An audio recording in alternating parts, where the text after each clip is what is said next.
हर सफलता की शुरुआत होती है ज्ञान से, जहां पढ़ाई बनती है आसान और तैयारी मजेदार।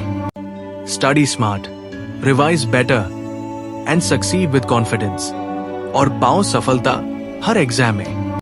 यही है आपका exam with Umang. Hello friends, कैसे हैं आप सभी लोग। स्वागत करता हूं मैं आपका अपने यूट्यूब चैनल एग्जाम विद उमंग में। और आज हम लोग पढ़ने वाले हैं टॉप 15 क्वेश्चन जो कि आपके एग्जाम के लिए एसएससी जीडी और यूपी होमगार्ड के लिए बहुत ज़्यादा इंपॉर्टेंट होने वाले हैं। और ये ऐसे क्वेश्चन है जो कि आपके एग्जाम में पूछे जाएंगे। इसमें कोई भी आसान क्वेश्चन नहीं होगा, सारे के सारे क्वेश्चन इस लेवल के होंगे जो कि आपकी एसएससी पूछती है, हमेशा पूछती है। दोस्त, इसी साथ क्वेश्चन को स्टार्ट करते हैं। आपके स्क्रीन पे क्वेश्चन दिख रहा होगा, पहला क्वेश्चन ही आपके स्क्रीन पे दिख रहा है। अब इसका रिप्लाई देंगे दोस्तों वही लोग इसको वीडियो में रुकेंगे जो कि दिल से पढ़ने आए होंगे, जो कि टाइम पास करने वाले वो लोग इस वीडियो को छोड़कर चले जाएंगे। तो दोस्तों, टॉप 15 क्वेश्चन को फटाफट कवर करेंगे, आपका ज़्यादा टाइम वेस्ट नहीं करेंगे। तो इसका राइट आंसर फटाफट पहले क्वेश्चन को बताएंगे कि आईएमएफ के अध्यक्ष कौन है वर्तमान में। दोस्तों, तो आईएमएफ का वर्तमान में अध्यक्ष बताएंगे आप कौन है।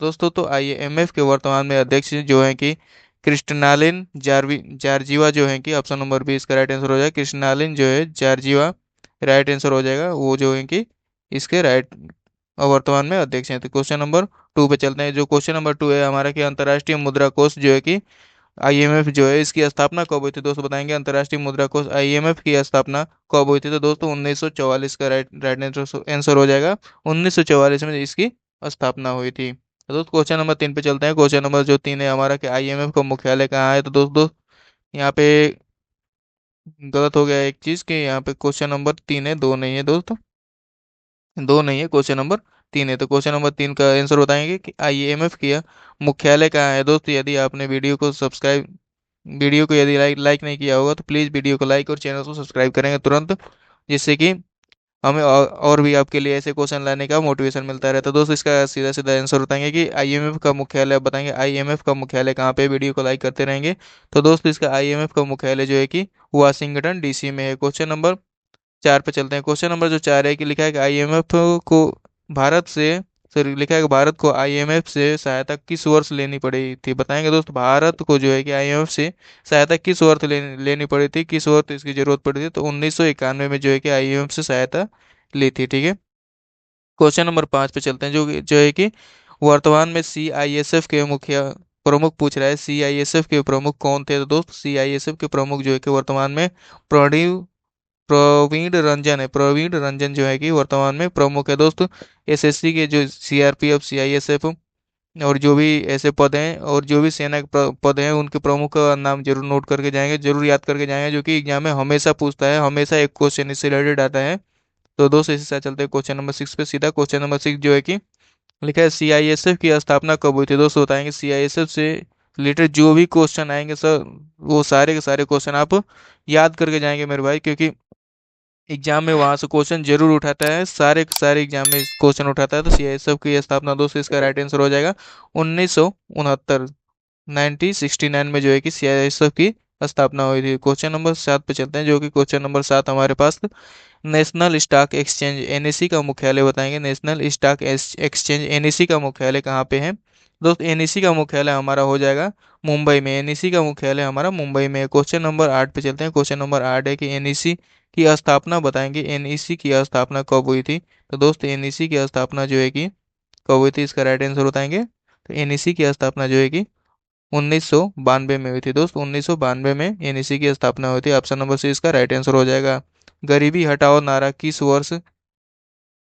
पंचवर्षीय योजना से संबंधित है। बताएंगे दोस्तों गरीबी हटाओ नारा किस पंचवर्षीय योजना से संबंधित है। तो दोस्तों गरीबी हटाओ नारा जो है कि 5वीं पंचवर्षीय योजना से संबंधित है। दोस्त पंचवर्षीय, यदि एग्जाम में जाने से पहले आप सभी पंचवर्षीय योजना को जरूर पढ़ के जाएंगे, क्योंकि पंचवर्षीय योजना से क्वेश्चन हमेशा सारे के सारे एग्जाम्स में पूछा जाता है दोस्त, तो जरूर याद करके जाएंगे।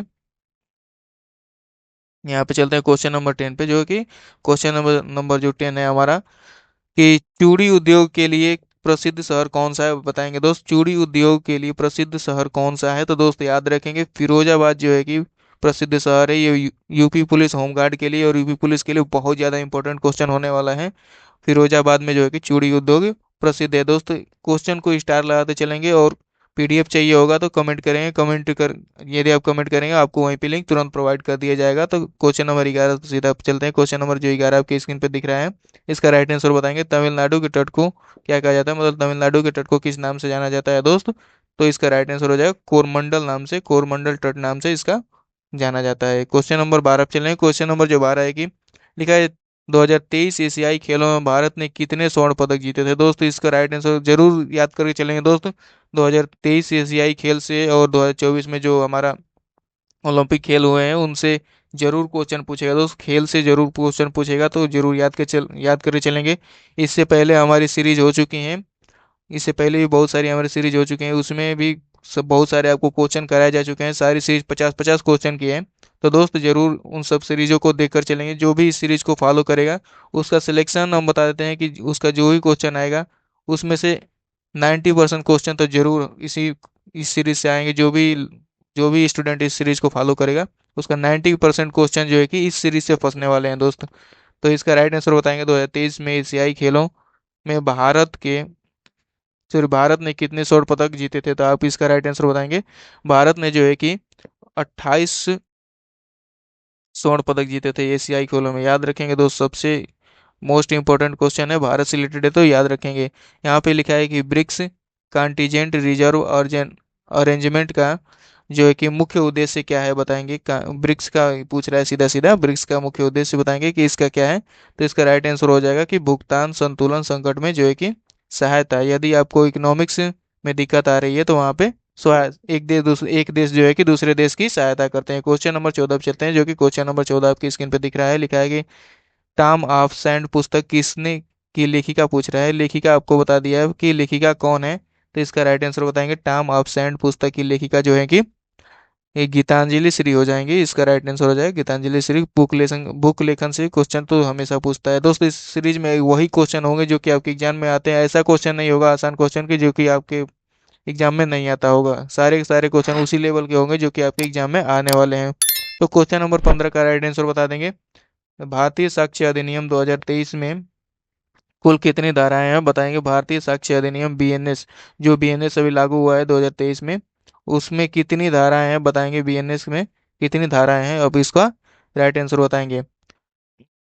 अब कितनी धाराएं हैं दोस्त? तो इसका राइट आंसर हो जाएगा ऑप्शन नंबर सी, 170 धाराएं हैं दोस्त। बीएनएस किसके स्थान पे लागू हुआ है? तो दोस्त आईपीसी के स्थान पे लागू हुआ है, इसको याद रखेंगे। आईपीसी के स्थान पे बीएनएस को लागू किया गया है। तो दोस्तों इसके साथ चलते हैं क्वेश्चन नंबर 16 पे, जो है क्वेश्चन नंबर 16 लिखा है कि दक्कन का पठार लिखा है दक्कन के पठार की प्रमुख मिट्टी बताएंगे। दक्कन के पठार की प्रमुख मिट्टी का को बताएंगे कि कौन सी है। तो दोस्त दक्कन के जो पठार है उसकी प्रमुख मिट्टी जो है कि काली मिट्टी है।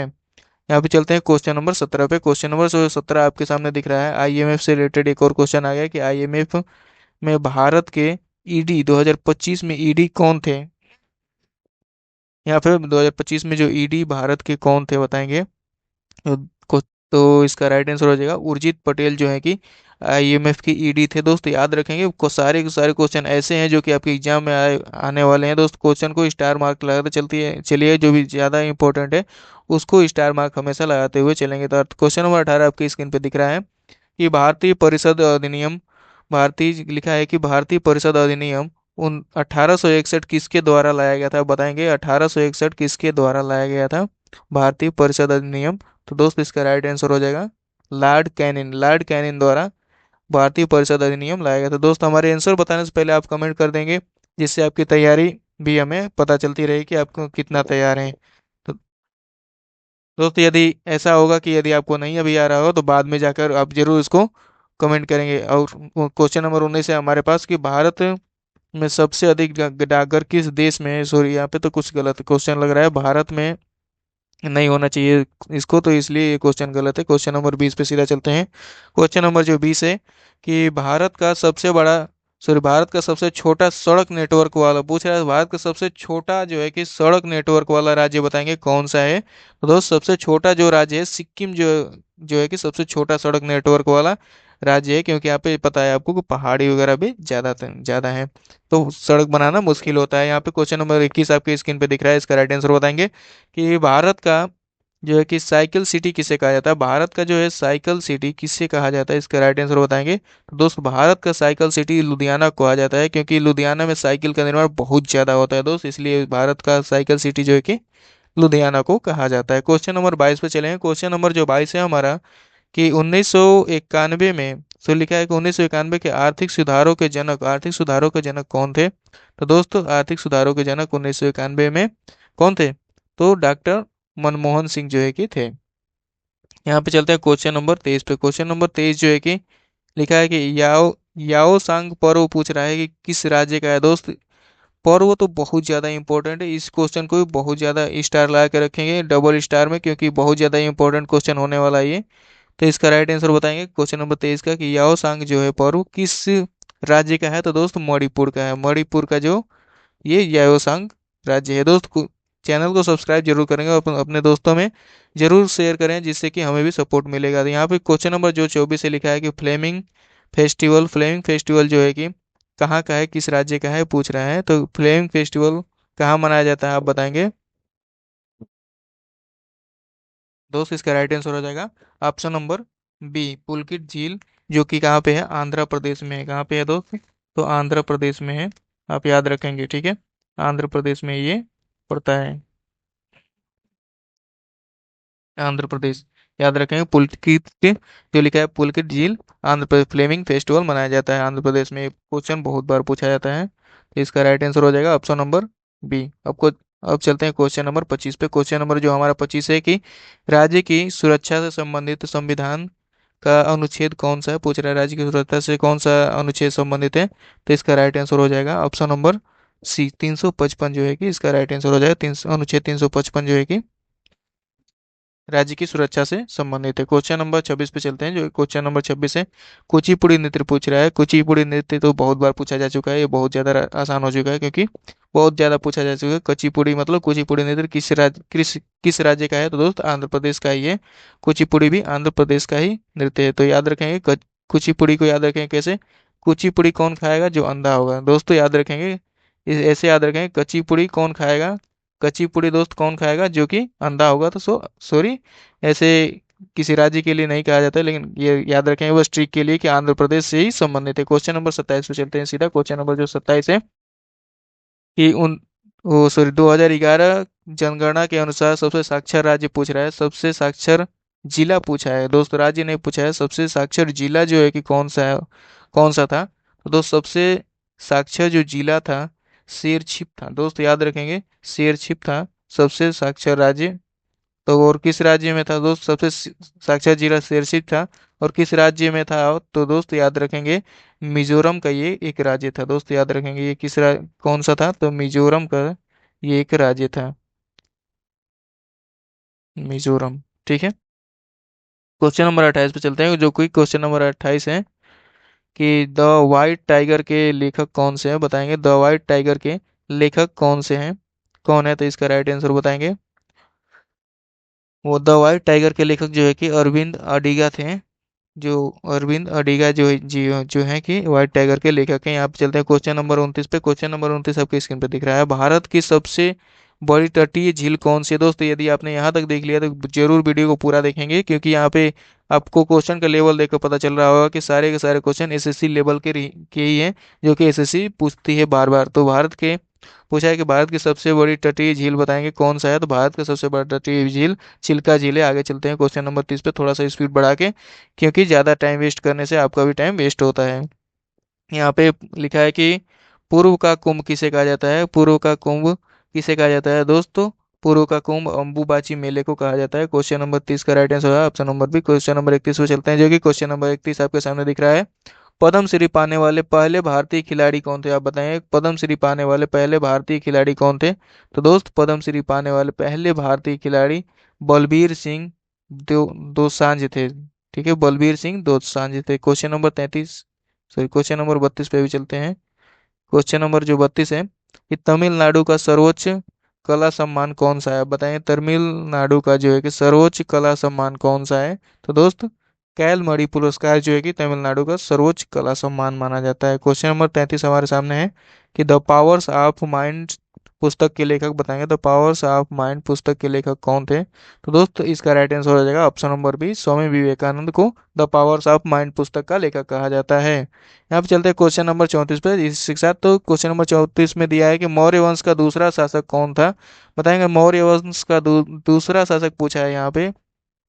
क्वेश्चन को थोड़ा सा ध्यान से पढ़ेंगे। मौर्य वंश का दूसरा शासक कौन था? तो दोस्तों मौर्य वंश का दूसरा शासक जो है कि बिंदुसार था। बिंदुसार ये किसके पुत्र थे? तो दोस्त ये इसका राइट आंसर हो जाएगा चंद्रगुप्त। इसका राइट आंसर बताएंगे दोस्त। क्वेश्चन नंबर 34 आपके स्क्रीन पर है। मौर्य वंश का दूसरा शासक कौन था? तो दोस्त मौर्य वंश का दूसरा शासक कब पूछ रहा है दोस्त? क्वेश्चन को थोड़ा ध्यान से देखेंगे। मौर्य वंश का ये दूसरा शासक पूछ रहा है। तो मौर्य वंश का दोस्त दूसरा शासक शासक पूछ रहा है, तो दूसरा शासक कौन हो जाएगा मेरे भाई? तो बिंदुसार। बिंदुसार जो है कि मौर्य वंश का दूसरा शासक था। ठीक है दोस्त।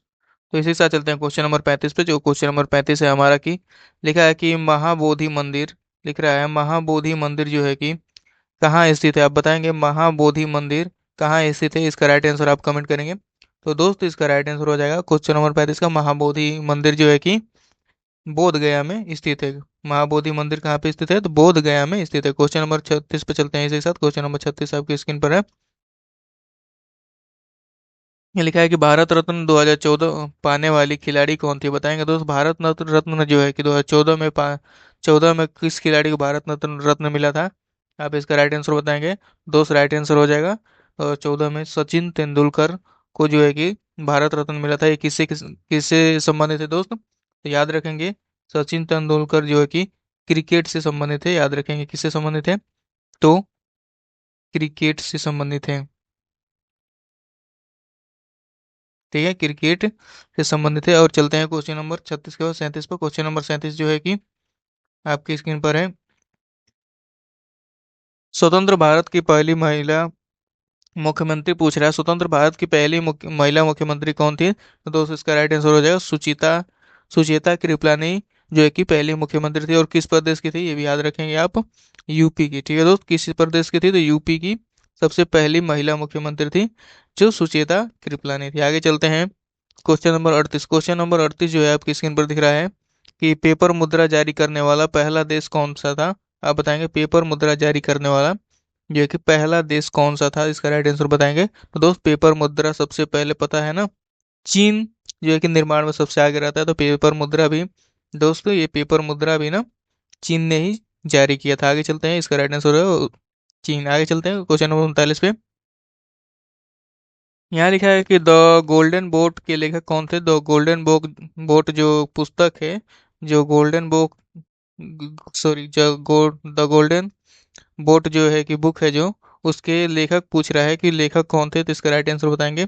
गोल्डन द गोल्डन बोट का लेखक बताएंगे। द गोल्डन बुक का लेखक बताएंगे कौन थे? तो इसका राइट आंसर हो जाएगा option number C, Rabindranath Tagore जो है कि इसका राइट आंसर हो जाएगा। रविंद्रनाथ टैगोर इसके लेखक है। क्वेश्चन नंबर 40 पे चलते हैं। क्वेश्चन नंबर 40 आपकी स्क्रीन पर लिखा हुआ है। यहाँ पे लिखा है कि 2011 में दोस्त पूछ रहा है और एसएससी पिछले साल एमटीएस से जो है कि ऐसे क्वेश्चन जरूर पूछ रही है स्टैटिक जीके के, जो कि 2011 2014 2002 ऐसे करके पूछ दे रही है। तो दोस्त उसी के हिसाब से सारे क्वेश्चन सेट किए गए हैं। और यहाँ पे लिखा है कि 2011 में जो है कि भारत की साक्षरता दर पूछ रहा है। भारत की साक्षरता दर कौन सी थी? आप बताएंगे 2011 में। दोस्त 2011 में भारत की साक्षरता दर जो है कि 73.04% थी। याद रखेंगे 73.04% थी। क्या थी दर? तो साक्षरता दर थी। आगे चलते हैं क्वेश्चन नंबर 41 पे। क्वेश्चन नंबर 41 आपके सामने लिखा है कि म्यांमार की आधिकारिक भाषा बताएंगे। म्यांमार की आधिकारिक भाषा भाषा क्या है? दोस्तों म्यांमार की आधिकारिक भाषा जो है कि बर्मी है। कौन कौन सी भाषा है दोस्तों? बर्मी है, बर्मी। ठीक है, आगे चलते हैं क्वेश्चन नंबर 42 पे। क्वेश्चन नंबर 42 आपकी स्क्रीन पर है। यहाँ पे लिखा है कि डेविस कप किस खेल से संबंधित है? आप बताएंगे डेविस कप जो है ये किस खेल से संबंधित है? इसका राइट आंसर बताएंगे। डेविस कप जो है कि किस खेल से संबंधित है? दोस्तों डेविस कप जो है कि टेनिस से संबंधित है। किससे संबंधित है? टेनिस से संबंधित है। आगे चलते हैं 43 पे। क्वेश्चन नंबर 43 आपकी स्क्रीन पर है। यहाँ पे लिखा है कि लोधी वंश का अंतिम शासक कौन था? बताएंगे लोधी वंश का जो है कि अंतिम शासक कौन था? इसका राइट आंसर बताएंगे। तो दोस्तों लोधी वंश का जो है कि अंतिम शासक जो है कि इब्राहिम लोदी था। याद रखेंगे कौन था, तो इब्राहिम लोदी था। इसका राइट आंसर है इब्राहिम लोदी। आप बताएंगे कि इब्राहिम लोदी की मृत्यु किसके साथ लड़ाई की थी, मतलब किस युद्ध में हुई थी। इसका राइट आंसर आप कमेंट करेंगे किस युद्ध में हुई थी, इसका राइट आंसर आप कमेंट करके बताएंगे फटाफट। आगे चलते हैं, क्वेश्चन नंबर 44 आपकी स्क्रीन पर है। लिखा है कि भारतीय फिल्म उद्योग के जनक किसे कहा जाता है। आप बताएंगे भारतीय फिल्म उद्योग के जो है कि जनक किसे कहा जाता है। अब इसका राइट आंसर बताएंगे भारतीय फिल्म उद्योग के जनक किसे कहा जाता है दोस्तों। तो इसका राइट आंसर हो जाएगा भारतीय फिल्म उद्योग के जनक जो है कि दादा साहब फाल्के को कहा जाता है। इनके नाम पर पुरस्कार भी हैं, ठीक है, याद रखेंगे दादा साहब फाल्के पुरस्कार भी होता है। आगे चलते हैं, क्वेश्चन नंबर 45 आपकी स्क्रीन पर है। लिखा है कि 60 फुट में पुरुष का भार कितना होता है। 60 फुट जो होता है गोला फेंक वाला, तो उसमें पूछ रहा है कि पुरुष कितना किलो भार फेंकता है। अब बताएंगे पुरुष जो है, थोड़ा सा क्वेश्चन में अल्टर है, पुरुष जो है कितना किलो का भार फेंकता है ये बताएंगे आप। पुरुष का भार नहीं पूछ रहा है, कितना केजी फेंक सकता है, उसका भार कितना होता है ये बताएंगे कितना केजी होता है दोस्तों। तो 60 फुट में जो है कि पुरुष का भार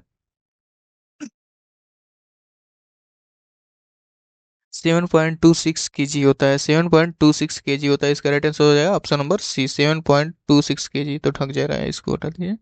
7.26 केजी आप नोट करते चलेंगे। आगे चलते हैं क्वेश्चन नंबर 46 पर। क्वेश्चन नंबर 46 आपकी स्क्रीन पर है। यहाँ पे लिखा है कि नयनार किस भक्ति परंपरा से जुड़ा है। बताएंगे नयनार जो है किस भक्ति परंपरा से जुड़ा हुआ है। तो दोस्त नयनार जो है ये नयनार जो है शैव भक्ति परंपरा से जुड़ा हुआ है। किससे जुड़ा है, तो शैव भक्ति परंपरा से जुड़ा हुआ है। क्वेश्चन नंबर 47 आपकी स्क्रीन पर है। यहाँ पे लिखा है कि डॉल्फिन किक किस शब्द की डॉल्फिन किक जो है कि शब्द किस खेल से संबंधित है। आप बताएंगे डॉल्फिन डॉल्फिन किक जो है किस खेल से संबंधित है, उस खेल का नाम पूछ रहा है। तो दोस्तों डॉल्फिन कहाँ रहती है, आगे डॉल्फिन कहाँ रहती है मेरे भाई, तो पानी में रहती है। तो यहाँ पे पानी से रिलेटेड कौन सा है, तो तैराकी, तैराकी से रिलेटेड है। याद रखेंगे तैराकी से रिलेटेड है। राइट आंसर हो जाएगा इसका ऑप्शन नंबर बी। दोस्त ट्रिक्स याद करेंगे तो कभी नहीं भूलेंगे, इसलिए याद करते रहिए। रट्टा मार के याद करेंगे तो हो सकता है आगे जाके भूल जाएंगे, लेकिन ट्रिक नहीं याद हो। ये जो ट्रिक होती है वो यदि याद हो जाती है वो नहीं भूलती है। तो ये क्वेश्चन नंबर 48 आपकी स्क्रीन पर दिख रहा है हमारे कि ए आर रहमान को एक वर्ष, लिखा है कि ए आर रहमान को एक वर्ष में कितने ऑस्कर मिले थे। ऑस्कर मतलब एक ऑस्कर पुरस्कार होता है जो कि फिल्म इंडस्ट्री में दिया जाता है। तो आप बताएंगे कि किस में दिया जाता है, तो फिल्म इंडस्ट्री में दिया जाता है। तो आप बताएंगे कि एक वर्ष में कितने ऑस्कर मिले थे ए आर रहमान को। तो दोस्त ए आर रहमान को 2 ऑस्कर मिले थे एक ही वर्ष में। आगे चलते हैं क्वेश्चन नंबर 49 पे। क्वेश्चन नंबर 49 जो है कि आपकी स्क्रीन पर है। इसका राइट आंसर बताएंगे भारत का सबसे साक्षर राज्य पूछ रहा है। तो दोस्त ये तो सबसे आसान हो गया, क्योंकि आप हमेशा से पढ़ते आए हैं कि सबसे साक्षर राज्य कौन सा है, केरल है। आगे चलते हैं क्वेश्चन नंबर 50 पे। क्वेश्चन नंबर 50 आपके सामने है कि हेमिस महोत्सव किस धर्म से प्रभावित होता है। बताएंगे हेमित महोत्सव किस धर्म से प्रभावित है, मतलब किस धर्म से रिलेटेड है। आप बताएंगे हेमिस महोत्सव। मेरे भाई यदि वीडियो पसंद आ रही है तो वीडियो को लाइक जरूर करेंगे और अपने सभी दोस्तों में शेयर करेंगे प्लीज़, और चैनल को सब्सक्राइब करके जाएंगे दोस्तों, क्योंकि आपके लिए बहुत ज़्यादा मेहनत करनी पड़ती है तब जाके ऐसे क्वेश्चन मिलते हैं जो कि आपके एग्जाम में आने वाले हैं और आते भी हैं। इसीलिए हमारे सीरीज को जो भी फॉलो करते हैं वो जरूर से जरूर सफलता प्राप्त करेंगे। ये जीडी का एग्जाम में ही पता चल जाएगा कि कितना सही हुआ है, ठीक है दोस्त। आगे ये 50वां क्वेश्चन का आंसर आपके सामने दिख रहा होगा, तो आप बता देंगे कि हेमिस में जो महोत्सव है किस धर्म से संबंधित है मेरे भाई। तो जो हेमिस महोत्सव है वो ना, वो बौद्ध धर्म से संबंधित है, बौद्ध धर्म से संबंधित है। आगे इसी साथ हम वीडियो को एंड करते हैं, और प्लीज़ वीडियो को सब्सक्राइब करेंगे, सर वीडियो को लाइक करेंगे और चैनल को सब्सक्राइब करके ही जाएंगे, ठीक है दोस्तों। मिलते हैं किसी और वीडियो में। दोस्त शाम 6 बजे हमारी वीडियो सारी अपलोड होती है। इससे पहले ये सीरीज चल रही है, जीरो से जीरो सीरीज चल रही है, और ये सीरीज का 8वां हमारा वीडियो होने वाला है। तो इस वीडियो से पहले जितने वीडियो हैं उन सबको देख के आएंगे, सभी में आपको एक से एक लाजवाब क्वेश्चन मिलेंगे दोस्तों, ठीक है। तो मिलते हैं किसी और वीडियो में अगले शाम 6 बजे।